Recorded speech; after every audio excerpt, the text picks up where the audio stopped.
are Sint Maarten. You are Sint Maarten.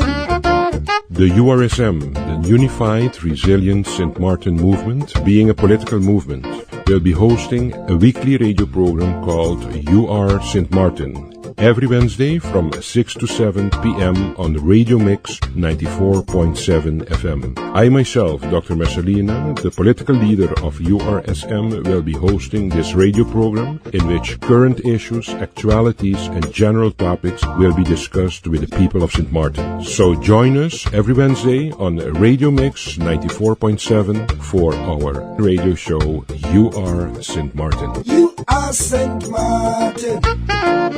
You are Sint Maarten. Good evening and welcome to Mix 94.7 FM. I'm your host this evening, Christopher Wever, and this is You Are Sint Maarten, our weekly radio show where we keep it informative and up-to-date events and not only talk about what's happening in the country but also provide solutions to what's going on. So this evening I'm honored to have Mr. Glensly Emer with me, besides me, and we'll be having some pretty interesting conversation this evening. I think one of the things that we'll delve right into as well will be the whole situation, what's been happening over the past week, where we heard about certain licenses being issued for buses and taxis.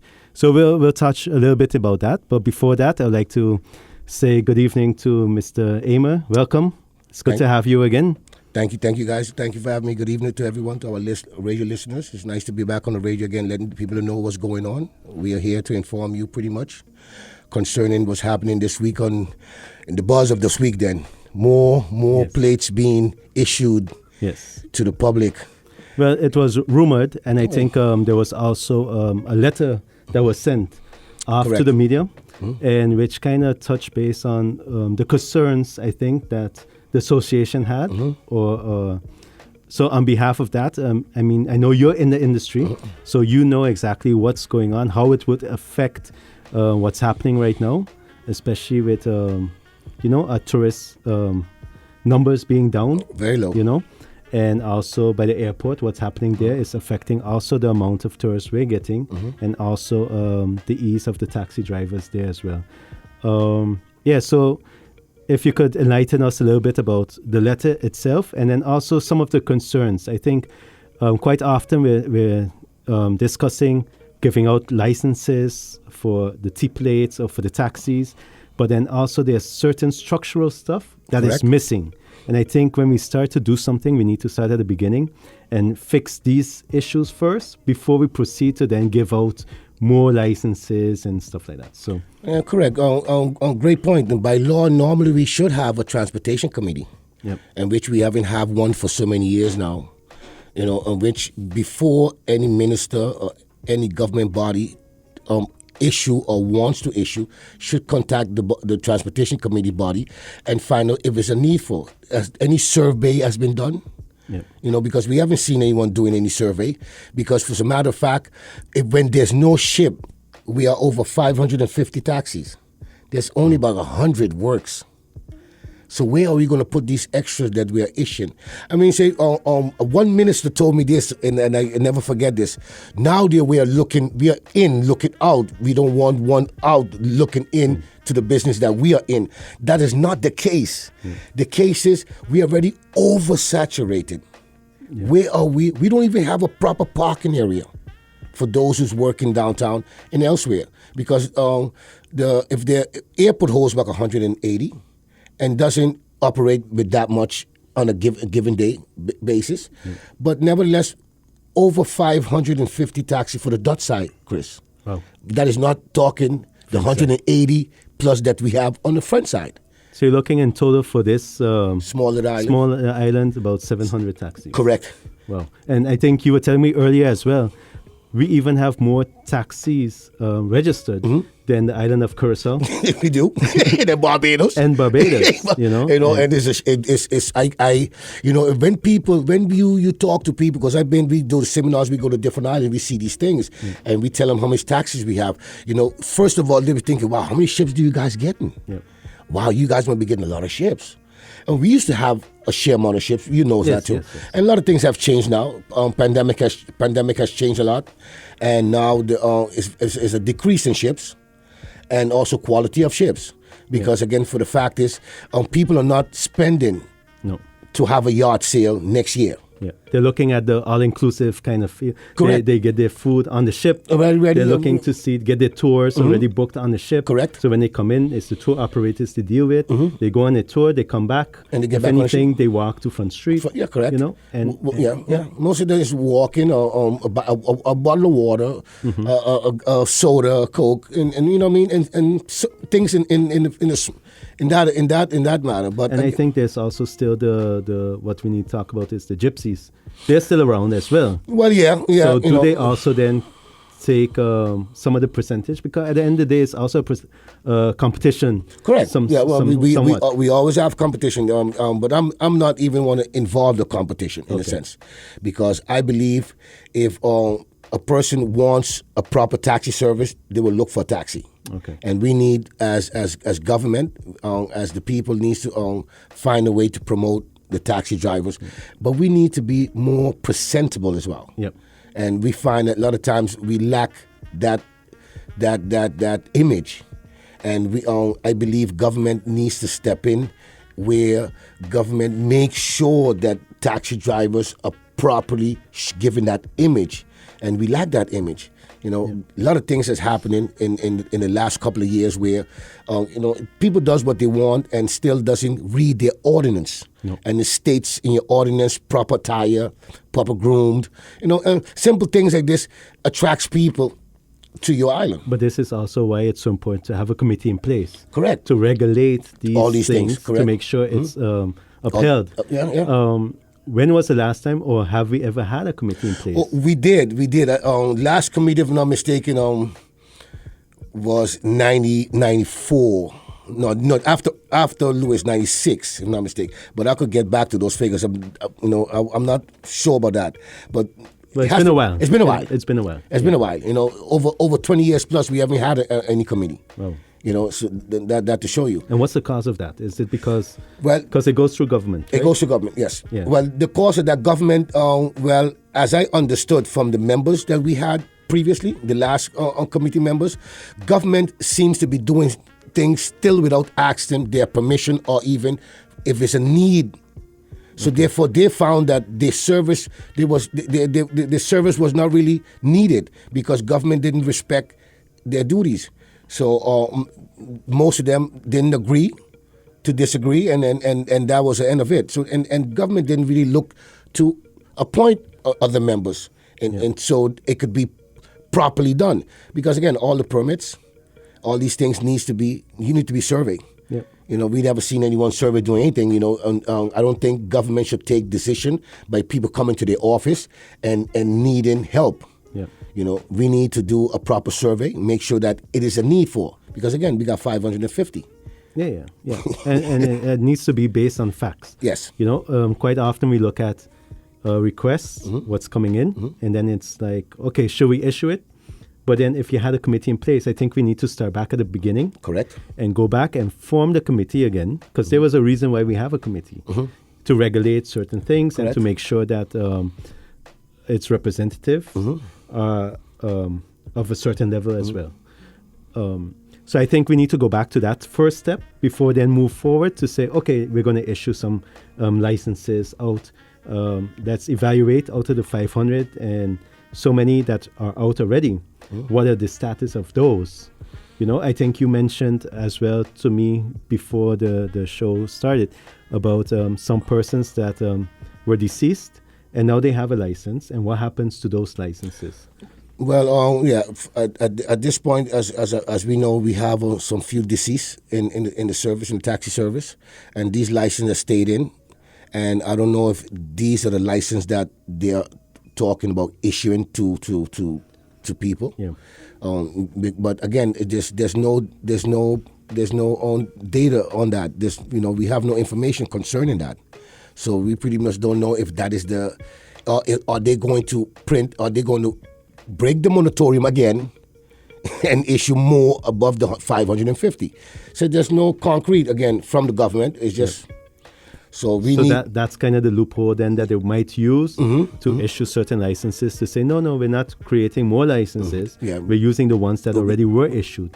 Although out of the 550 that were already issued or are now valid, only 100 taxi drivers work on a good day by the cruise ship.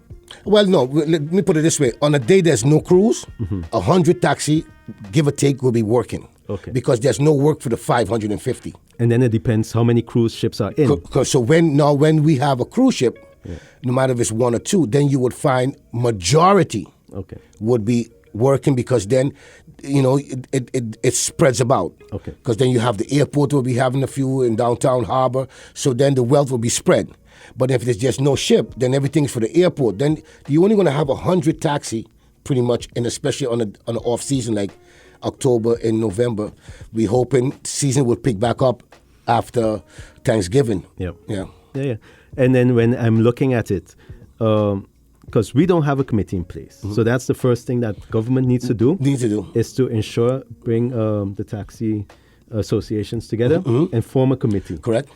And then based on that body, then we move forward. Okay, what are the grievances and what needs to be done in this area to improve our product? Yep. Because we can see it too, like when we look at the different islands around us, they're really investing in their tourism industry. You go to Curacao and Barbados, all these places they invest heavily with taxi terminal, bus terminal.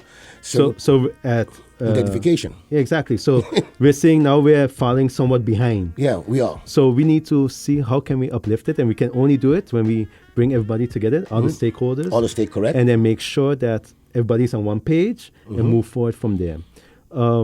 You mentioned that you guys work a lot together with the French side taxis. Yeah, well, do they have a committee in place on the French side? How does that work? Well, I believe they do. They do, because they haven't issued any new license. What they have, and that's what they're going to remain with. If there's in the future, I don't think they will. They're very strict on that. They do have body in place where they go through before they issue any license. But I think they're also on a moratorium, seeing how the Dutch side is getting things pretty much out of hands. Because if you look at it, 500 plus taxi crews, that's a lot of taxi. Yes, but how much you said was on the French side? Like 189. So we have the 400. No. We have the 500 plus taxis. So we have the 550. Yeah. And they have the 189. And they already have a moratorium on that, and that's it. So no one else is, maybe it's only one passed away, and because the system is totally different in ours. Yeah. So and their side is bigger too. And yet at once something they stop. They stop. And we continue till 550. Yeah. Yeah. So it's very important to collaborate to ensure, because what you're gonna do too is create a false hope. I think for persons looking to get into the industry. Because there's already persons in there that already claimed, so to say, not claimed, but they already know the ins and outs. So it's easier for, say, you that has been in it for years to know, okay, this is how I can budget myself and plan accordingly based on if a ship is in, if there's no ship, you know which routes to run. Now, if somebody's coming in, they're looking, taxi, if a tourist comes, it's a money-making business.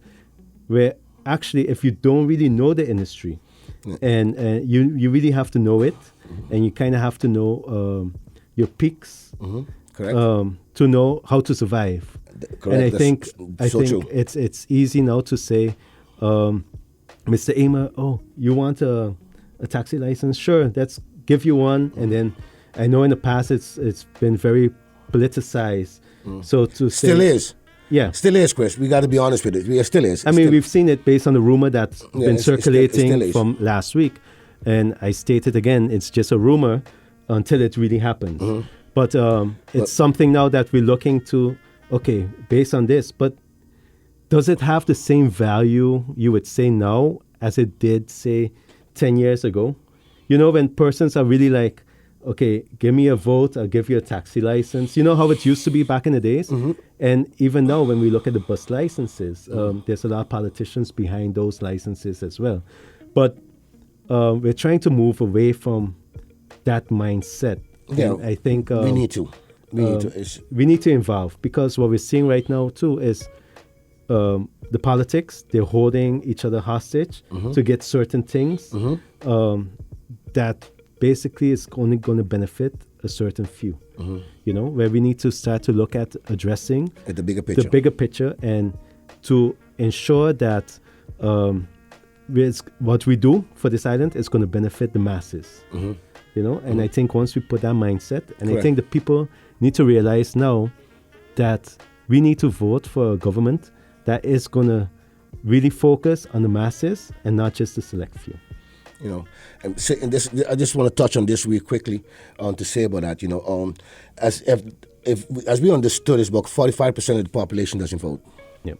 Chris, say to make an impact, we need to find those people, and I'm talking to those people now who are going to be listening to this show.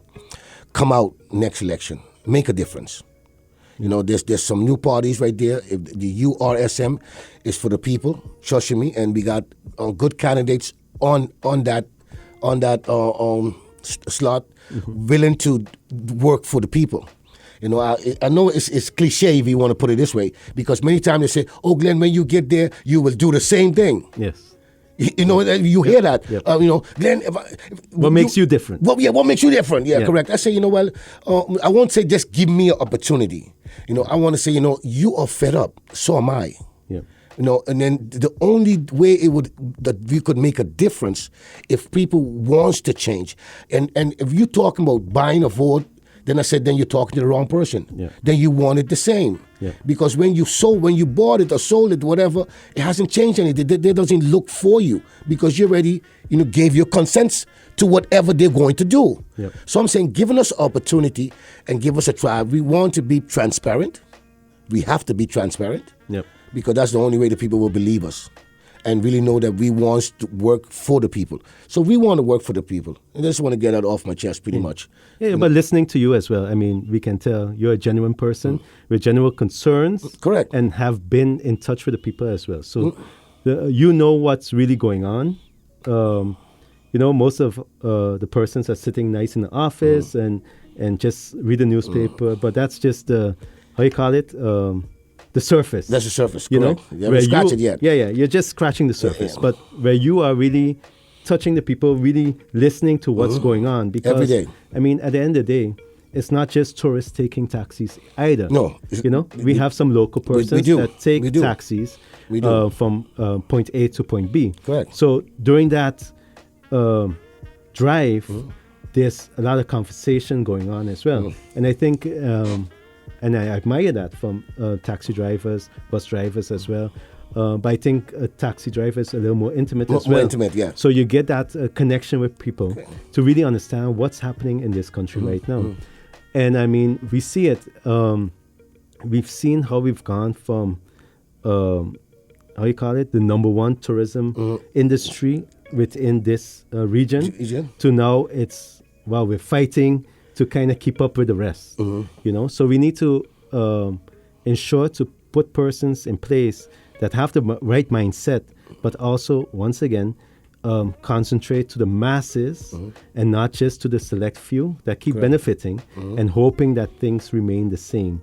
So I applaud what you're saying as well, as when it comes to vote buying, and vote buying could be just something small, but at the end of the day, we're looking at longevity. Yeah. We're looking at long-term solutions for the people of this country. We're looking at, I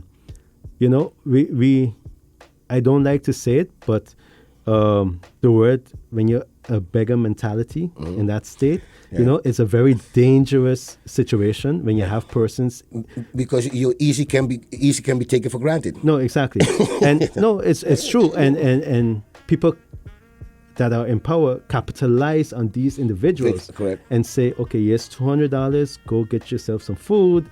And then after election, a month later, you don't hear from them, you don't see 4 them. years, you don't see them. But what's happening? Your fridge is still empty. Yeah. No, we're looking to get a new change where we put things in place so that people can prosper. They don't have to beg anybody. They have decent jobs with income, taking care of the social issues on this country. But it starts again with vision, and it starts with putting things in place first, like what we goes back to again, having a committee for the taxis in place, because once you establish the foundation, correct, and that would be the foundation on which the taxis would then look towards as guidance, and what's allowed, what can we do, this is the way we're going to represent this country. Without that, it's like kind of free for all. Yeah. Everybody's trying to figure out, okay, what is going on? How do we approach this manner? So without certain foundations in place for establishments, it's going to be like a wild, wild west. Well, to touch back on the base you just said, but beggars, we are beggars, Chris. Yeah. If you come on the square one day, I'll show you. You come on the square, see me that water taxi come off, those people come off.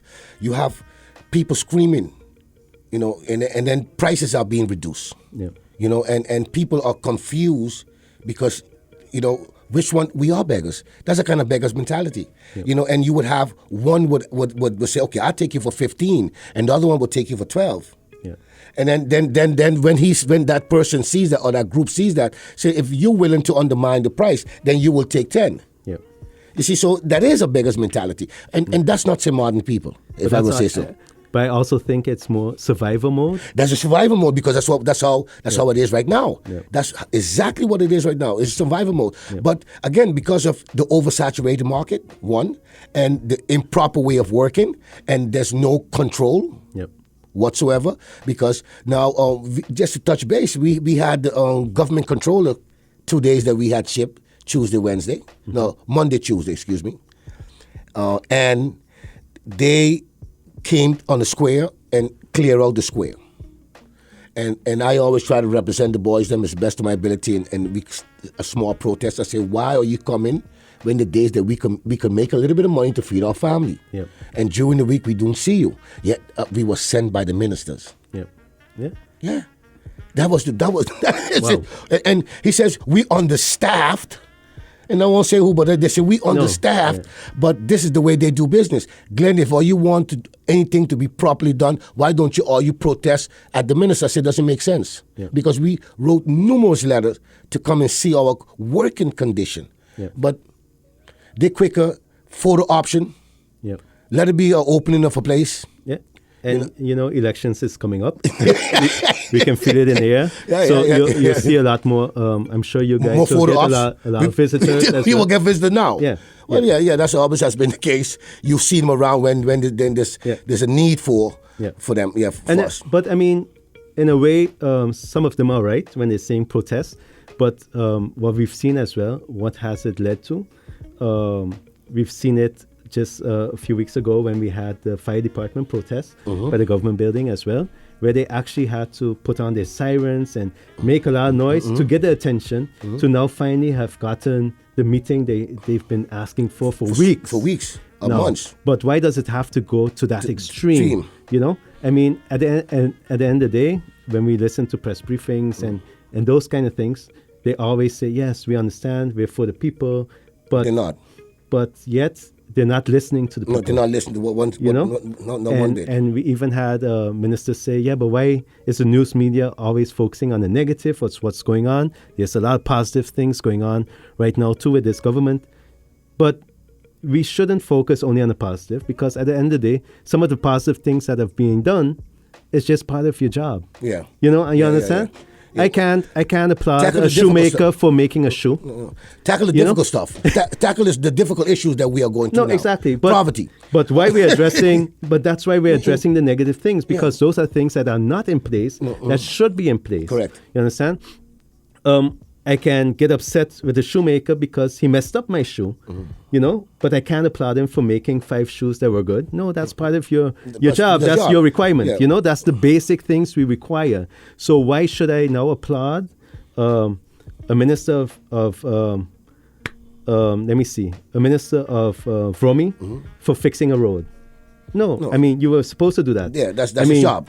Yeah, 3 years later, but now you're doing it, so we must applaud you, but yet you had 3 years the time to do it, just as an example, So, but we'll continue this conversation. We're just going to go to a short commercial break, and then we'll be right back.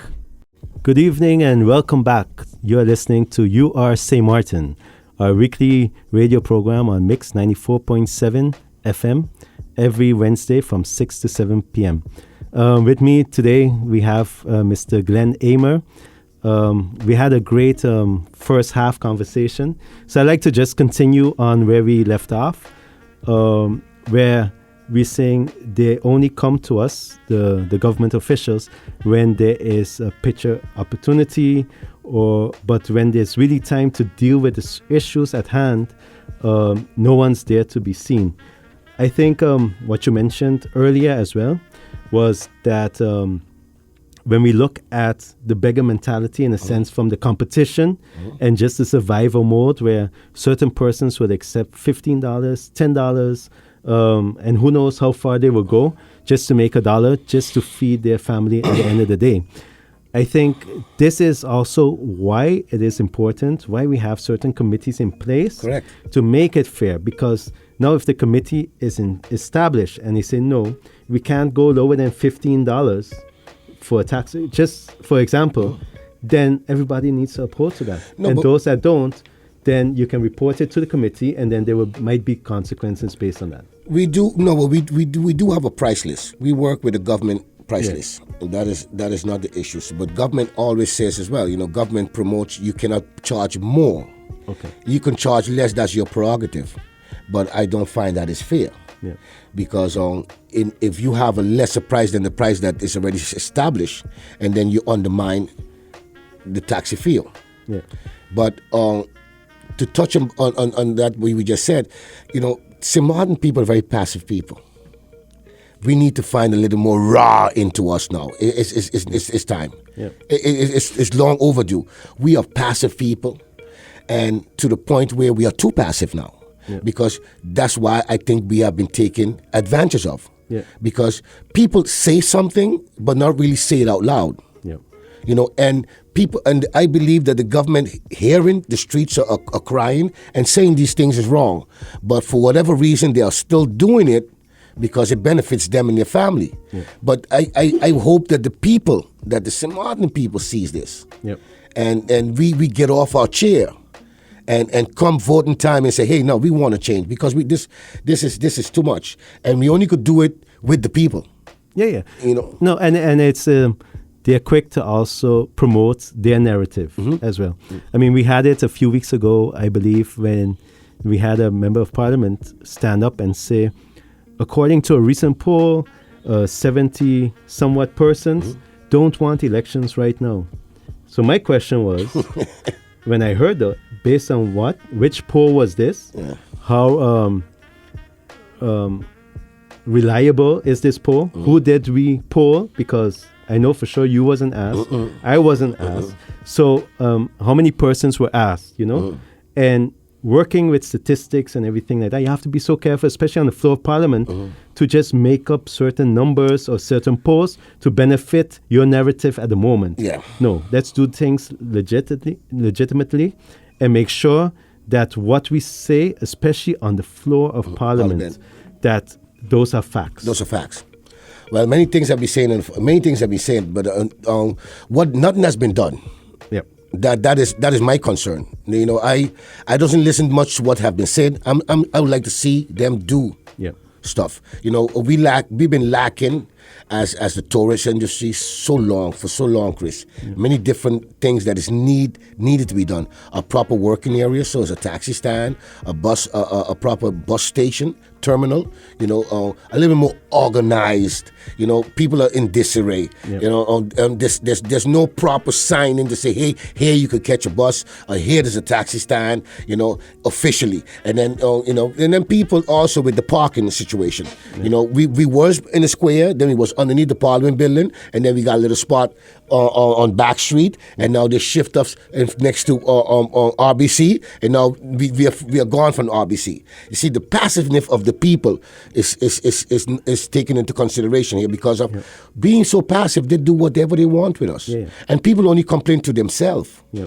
And then what happens is, if all the taxi drivers decide to go on strike, right? Then they're going to look at you and say, you're wrong.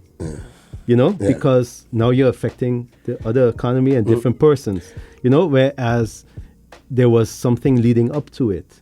If they've done what they've done in the beginning, there was no need to go to that extreme, you know. And of course, you guys going on strike will only hurt you as well. Well, if I would applaud a strike, any kind of strike right now. I would applaud it. Okay. Why?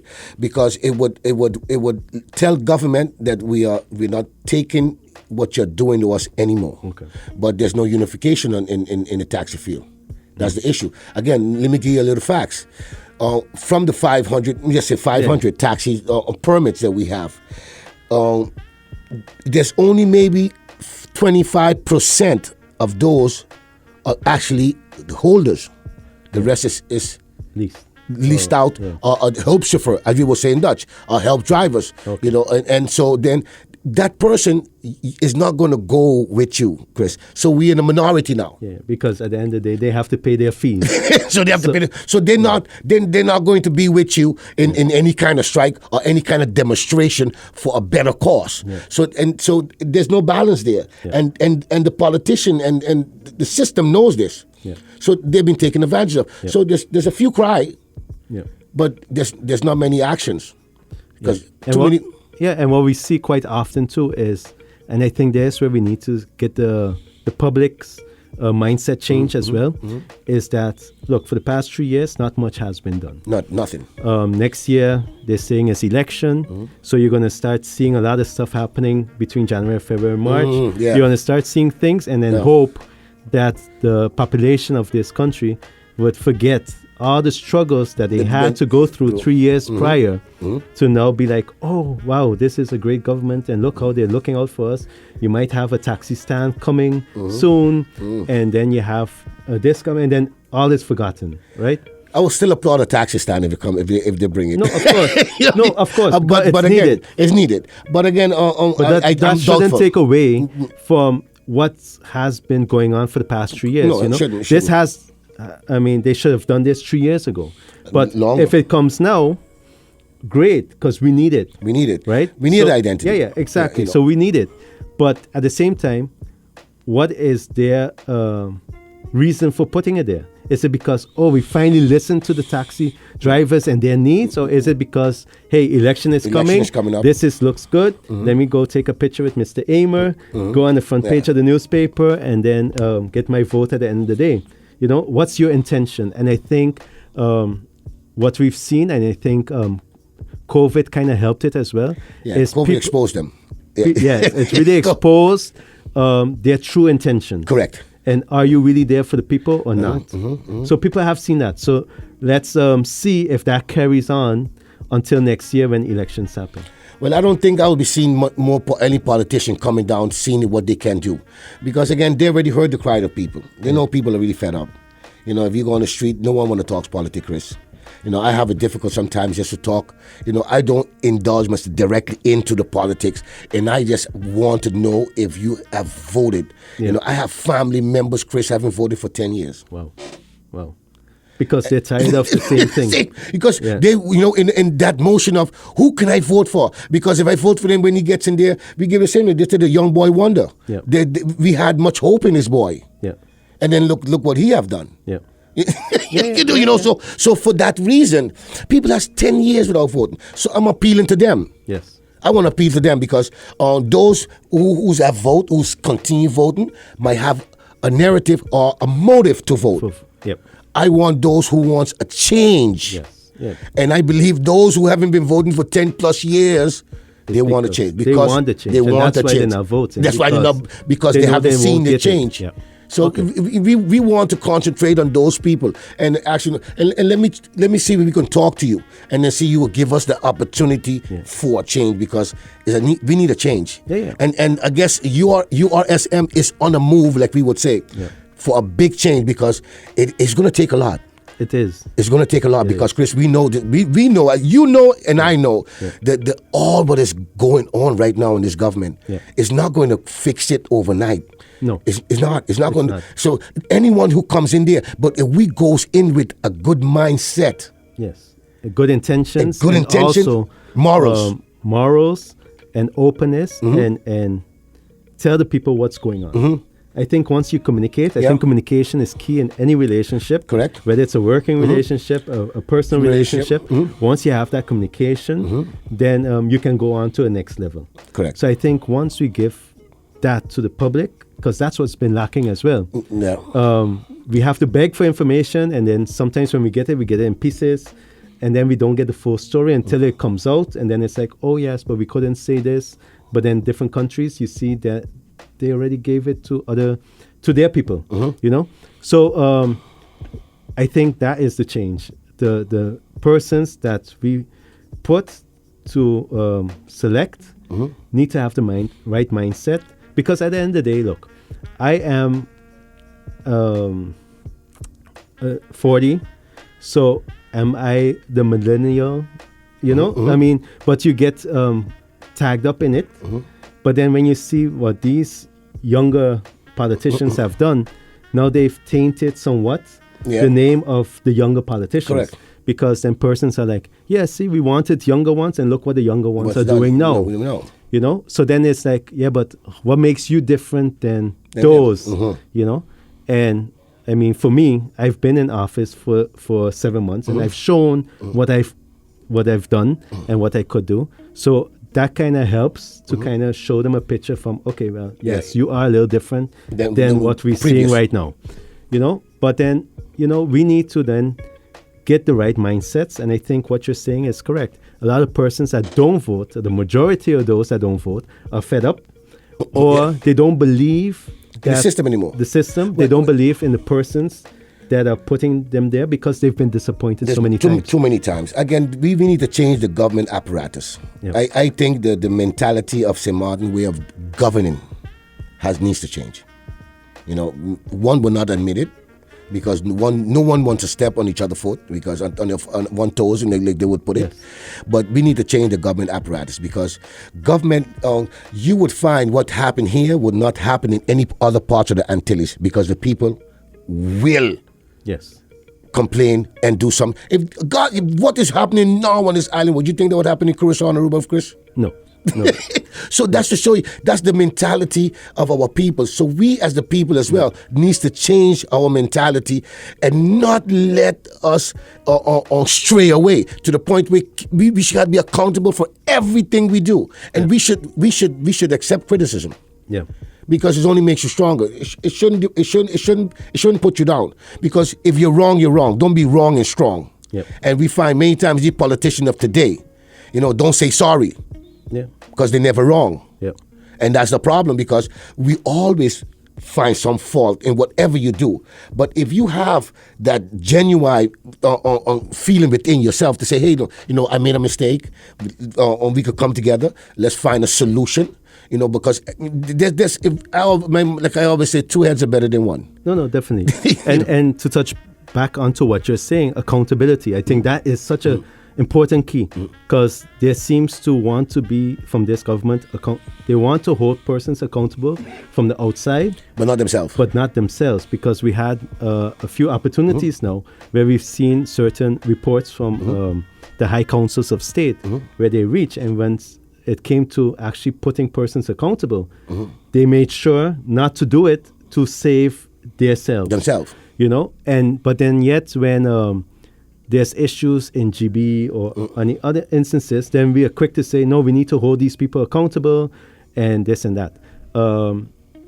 So it's a double standard, and we see it. I mean, when you look at England, what recently happened, they had a prime minister there for 45 days. A little more than a month. Yeah, 45 days to be exact. She's the shortest prime minister ever. And based on just one thing, I think it was something to do with the financial situation. Economy. Yeah, she had some changes, and none of them accepted, and pretty much... And then she resigned. In 45 days. Now, here we have somebody that's like, oh no, but we promised the people we're going to last 4 years.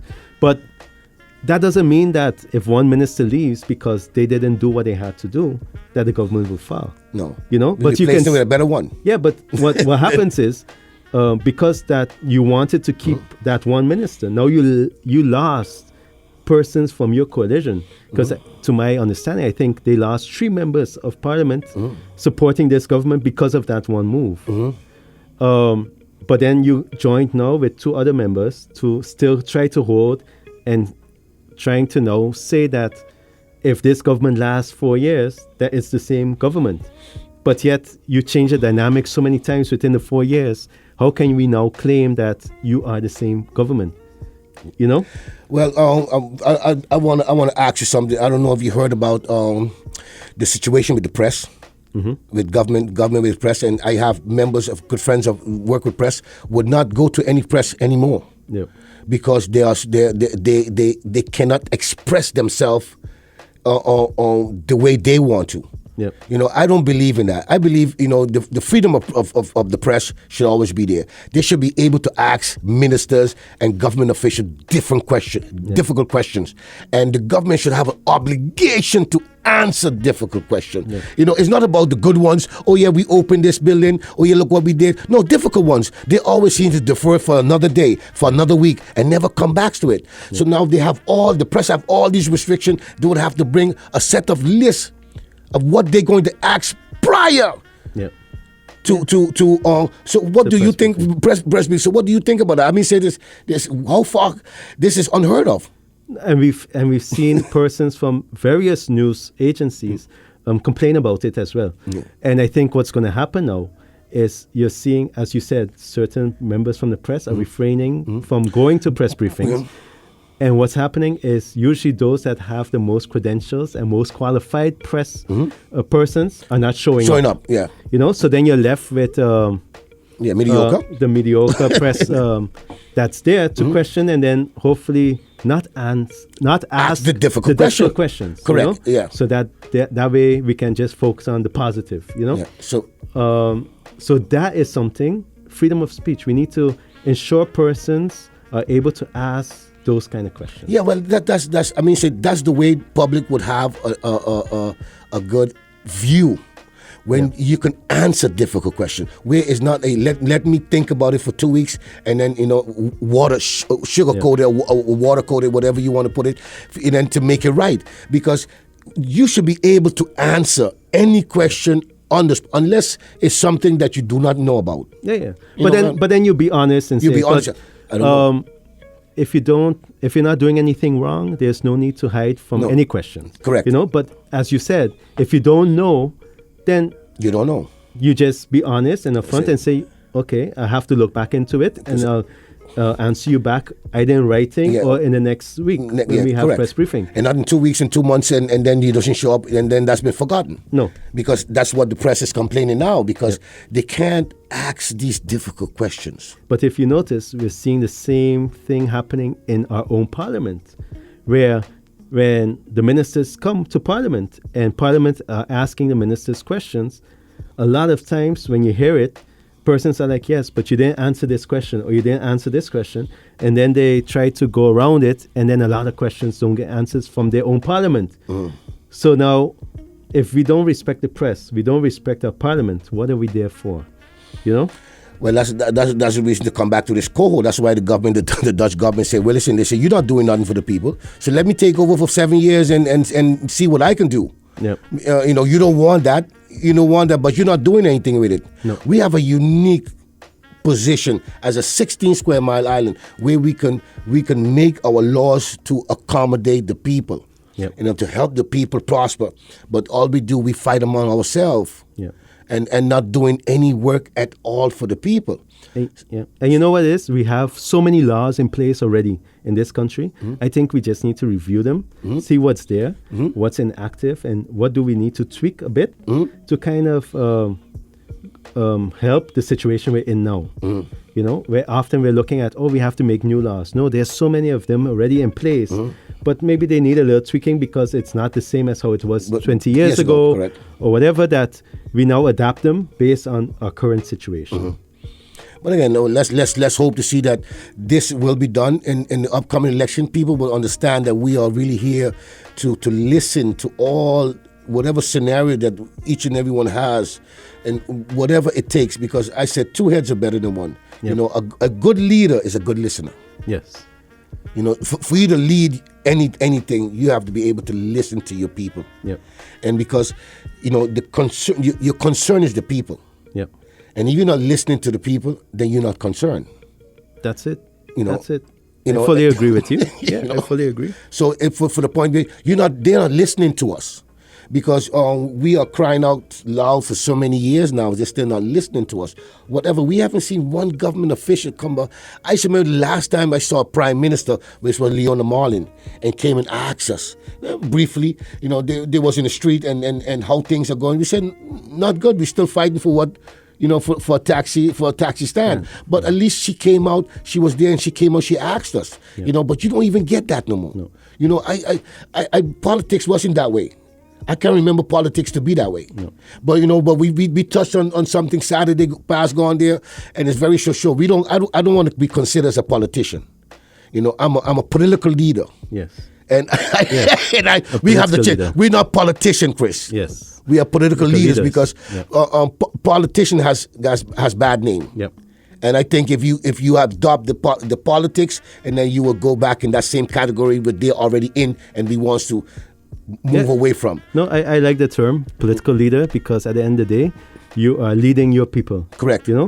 And you're hoping that people see the vision and know that we are different and we are looking to do things the right way. Correct. And first things first, before issuing another taxi license or anything, any kind of let's start by the beginning and put a committee in place. Put all these things in place that needs to be in place. Yeah. But again, Chris, we need to reduce a lot of these policies that they made illegally. Yeah. Let's be honest about it.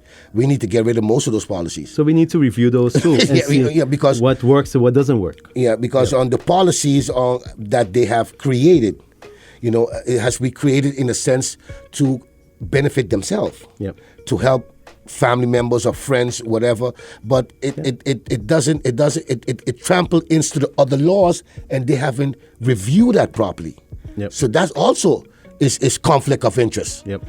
So we need to look into these policies that have been made that needs to be taken off the board, and let's go with the actual law. Yep. Because I think the law provides us enough sufficient revenues that we can take from and still govern this place in a lawfully way. Because policies, the amount of policies that has been placed on this island is incredible. For such a short period of time, from say 10 up to now. You see, I'm not mistaken, more policies than law that has been created. Yeah. And why is that? Yeah, because you can divert from a policy. You can divert from a law. You can divert. So it's easier to justify why you're not following a certain policy, where it's hard to justify the law. Exactly. So as you say, it's politics. It's the political gains and see what works for them. Mm-hmm. But we need to see and sit together and what works for the people. Correct. And put the people first. Finally. So with that being said, any closing remarks? How do you see it?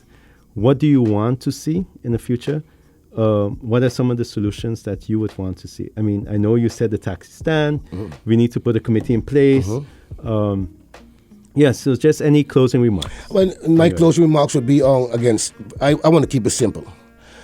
Besides we're not working adequately in a way where we can do our job sufficiently and not looks at beggars. Government knows our issue for so many years. So I'm diverting for that. What I want to go back is to the non-voters. Yeah. 45% of the people that does not vote, who's going to hear this and is going to say, hey, give us opportunity. Yeah. Please give us opportunity, because we want to do things the right way. Put things in place so the people could see what we are all about and doing things the right way. And for the people, my mom would say, put faith in God, but put your trust in us. Yeah. Thank you. Well said. Well said. Thank you so much. It was a pleasure having you again. And I'm sure over the coming year, next year, we'll probably see you again. And we'll have a lot more to say. Correct. As the days go, and more things will pop up. So on that, I would like to thank the listening audience for tuning in this evening. Make sure to catch us every Wednesday from 6 to 7 p.m. on Mix 94.7 FM. Thank you so much, and have a good evening further. Good evening.